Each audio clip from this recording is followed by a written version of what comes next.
Apologies, kids. My allergies today are an all-time high.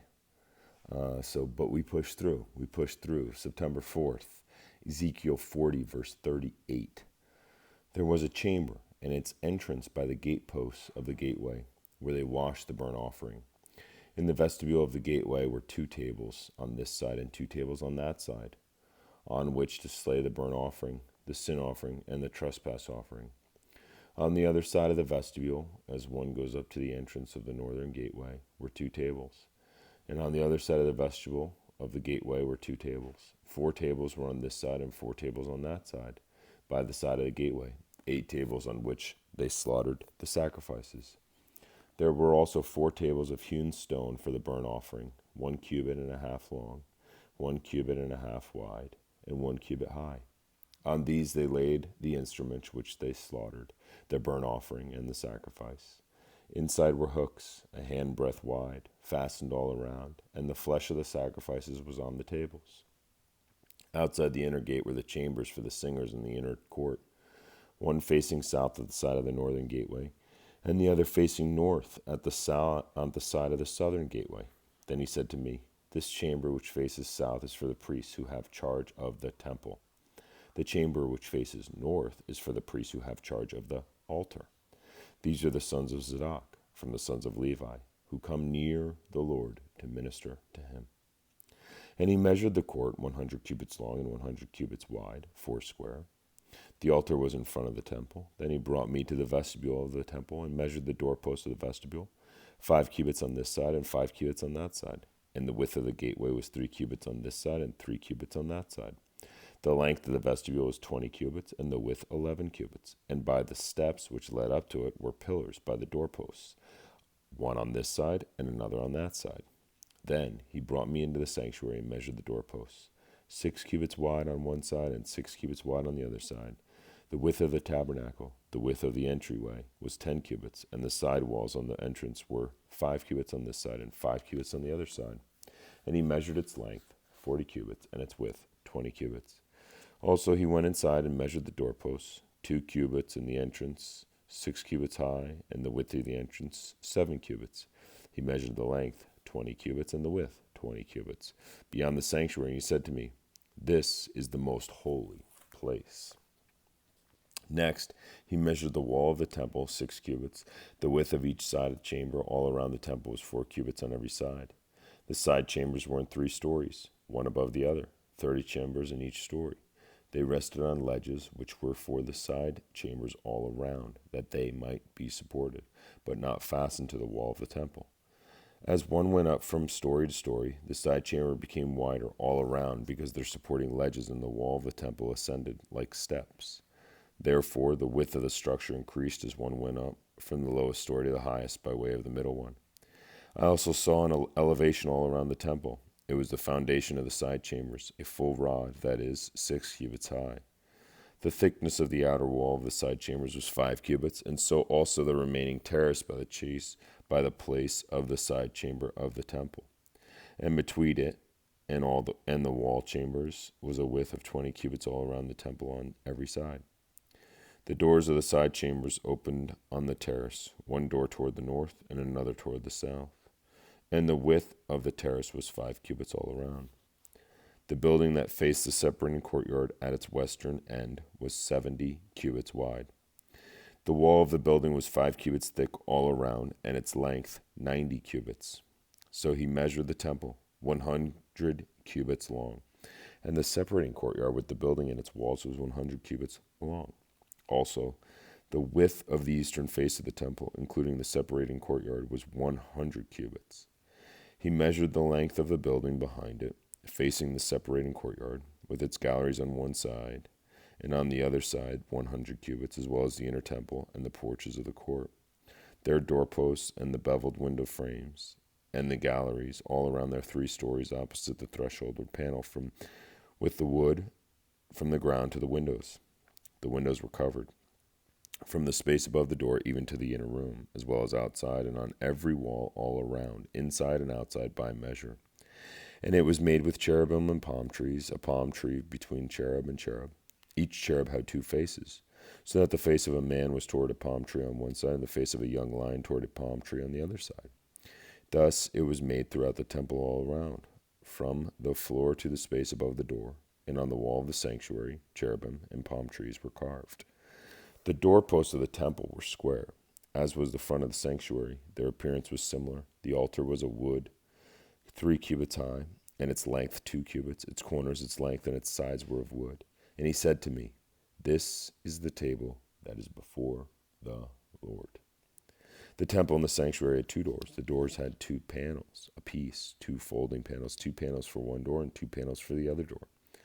Cherubim and palm trees were carved on the doors of the temple, just as they were carved on the walls. A wooden canopy was on the front of the vestibule outside. There were beveled window frames and palm trees on one side and on the other, on the sides of the vestibule, also on the side chambers and of the temple and on the canopies. Then he brought me out into the outer court by the way toward the north, and he brought me into the chamber which was opposite the separating courtyard, which was opposite the building toward the north, facing the length, which was 100 cubits. The width was 50 cubits, was the north door. Opposite the inner court of 20 cubits, and opposite the pavement of the outer court was gallery against gallery in 3 stories. In front of the chambers toward the inside was a walk 10 cubits wide, at a distance of 1 cubit, and their doors faced north. Now the upper chambers were shorter, because the galleries took away space from them more than from the lower and middle stories of the building. For they were in 3 stories and did not have pillars like the pillars of the courts. Therefore the upper level was short more than the lower and middle levels from the ground up. Any wall which was outside ran parallel to the chambers. At the front of the chambers, toward the outer court, its length was 50 cubits. The length of the chambers toward the outer court was 50 cubits, whereas the facing the temple was 100 cubits. And the lower chamber was the entrance on the east side, as one goes into them from the outer court. Also, there were chambers in the thickness of the wall of the court toward the east, opposite the separating courtyard and opposite the building. There was a walk in front of them also, and their appearance was like the chambers which were toward the north. They were as long and as wide as the others, and all their exits and entrances were according to plan. And corresponding to the doors of the chambers that were facing south as one enters them, there was a door in front of the walk, the way directly in front of the wall toward the east. Then he said to me, "The north chambers and the south chambers, which are opposite the separating courtyard, are the holy chambers, where the priest who approaches the Lord shall eat the most holy offerings. There they shall lay the most holy offerings, the grain offering, the sin offering, the trespass offering, for the place is holy. When the priests enter them, they shall not go out of the holy chamber into the outer court, but there they shall leave the garments in which they minister, for they are holy. They shall put on other garments, then they may approach that which is for the people." Now when he had finished measuring the inner temple, he brought me out through the gateway that faces toward the east, and measured it all around. He measured the east side with the measuring rod, 500 rods by the measuring rod all around. He measured the north side, 500 rods by the measuring rod all around. He measured the south side, 500 rods by the measuring rod. He came around to the west side and measured 500 rods by the measuring rod. He measured on the 4 sides. It had a wall all around, 500 cubits long and 500 wide, to separate the holy areas from the common. Afterward he brought me to the gate that faces toward the east. And behold, the glory of the God of Israel came from the way of the east. His voice was like the sound of many waters, and the earth shone with his glory. It was like the appearance of the vision which I saw, like the vision which I saw when I came to destroy the city. The visions were like the vision which I saw by the river Chebar, and I fell on my face. And the glory of the Lord came into the temple by way of the gate which faces toward the east. The Spirit lifted me up and brought me into the inner court, and behold, the glory of the Lord filled the temple. Then I heard him speaking to me from the temple, while a man stood beside me, and he said to me, "Son of man, this is the place of my throne, and the place of the soles of my feet, where I will dwell in the midst of the children of Israel forever. No more shall the house of Israel defile my holy name, they nor their kings, by their harlotry or with the carcasses of their kings on their high places, when they set their threshold by my threshold and their doorpost by my doorpost, with a wall between them and me, they defiled my holy name by the abominations which they committed. Therefore, I have consumed them in my anger. Now let them put their harlotry and carcasses of their kings far away from me, and I will dwell in their midst forever. Son of man, describe the temple to the house of Israel, that they may be ashamed of their iniquities, and let them measure the pattern. And if they are ashamed of all that they have done, make known to them the design of the temple and its arrangements, its exits and its entrances, its entire design and all its ordinances, all its forms and all its laws. Write it down in their sight, so that they may keep its whole design and all its ordinances and perform them. This is the law of the temple. The whole area surrounding the mountaintop is most holy. Behold, this is the law of the temple. Ezekiel 43:13. These are the measurements of the altar in cubits. The cubit is 1 cubit and a handbreadth. The base 1 cubit high and 1 cubit wide, with a rim all around its edge of 1 span. This is the height of the altar, from the base on the ground to the lower ledge, 2 cubits, the width of the ledge, 1 cubit, from the smaller ledge to the larger ledge, 4 cubits, and the width of the ledge, 1 cubit. The altar earth is 4 cubits high, with 4 horns extended upward from the earth. The altar earth is 12 cubits long, 12 wide, square at its 4 corners. The ledge 14 cubits long and 14 wide at its 4 sides, with a rim of half a cubit around it, its base 1 cubit all around, and its steps face toward the east.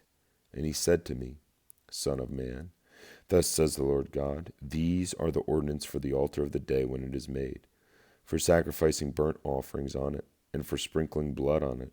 You shall give a young bull for a sin offering to the priests, the Levites, who are of the seed of Zadok, who approach me to minister to me, says the Lord God.